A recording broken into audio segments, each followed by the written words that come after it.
Chief justice ने judicial commission की audio recording supreme court के ऑफिशियल वेबसाइट पर जारी करने की हिदायत कर दी। सुप्रीम कोर्ट ऑफ पाकिस्तान के एलामिये में कहा गया कि 2 जजेस ने जुडिशल कमीशन के इजलास को मुतनाज़ बना दिया। इस पर हम बात करते हैं डॉन न्यूज़ की नुमाइंदे हसीब भट्टी से। हसीब, बताइएगा।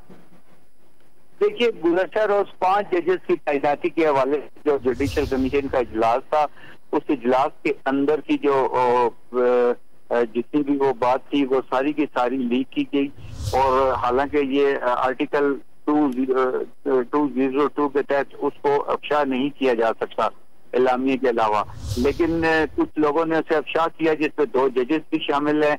उसको कंट्रोवर्सी बनाने की कोशिश की गई, जिस पर आज चीफ जस्टिस ऑफ पाकिस्तान ने ये फैसला किया कि जुडिशल कमीशन की ऑडियो रिकॉर्डिंग सुप्रीम कोर्ट की वेबसाइट पर जारी करने की हिदायत कर दी है। जुडिशल कमीशन के इजलास के 2 मोअज़्ज़ज़ जज साहिबान ने मुतनाज़ा बनाया गया। एलामिया में ये सारी बात कही गई है। प्रिंट और इलेक्ट्रॉनिक मीडिया पर मामले को मुतनाज़ा बना दिया गया है। जुडिशल कमीशन के रूल्स में नरमी करते हुए इजलास की ऑडियो रिकॉर्डिंग जारी करने की हिदायत दी गई है।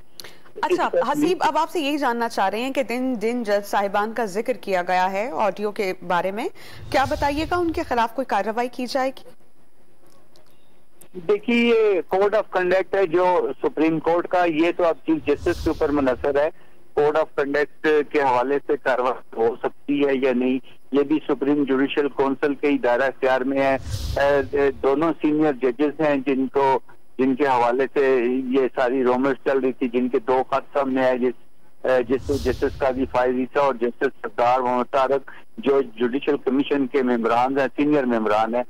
उनके खत जो सामने आए थे मुबैना तौर पर, उस हवाले से ये आज चीफ जस्टिस की जानिब से ये बड़ा फैसला किया गया है कि रूल्स में नरमी करते हुए, अब देखें कि रूल्स में नरमी करके ऑडियो रिकॉर्डिंग जारी की गई है, जबकि इसकी जो खबर होती है वो भी हमेशा प्रेस रिलीज की प्रेस नोट की शक्ल में जारी की जाती है। लेकिन इसके बावजूद ये कल इसको चलाता रहा, जिस पर आज चीफ जस्टिस ने एक इंतहाई वो इक़दाम उठाते हुए इसकी रिकॉर्डिंग जारी की है। ठीक, बहुत शुक्रिया हसीब, आपने हमें अपडेट किया।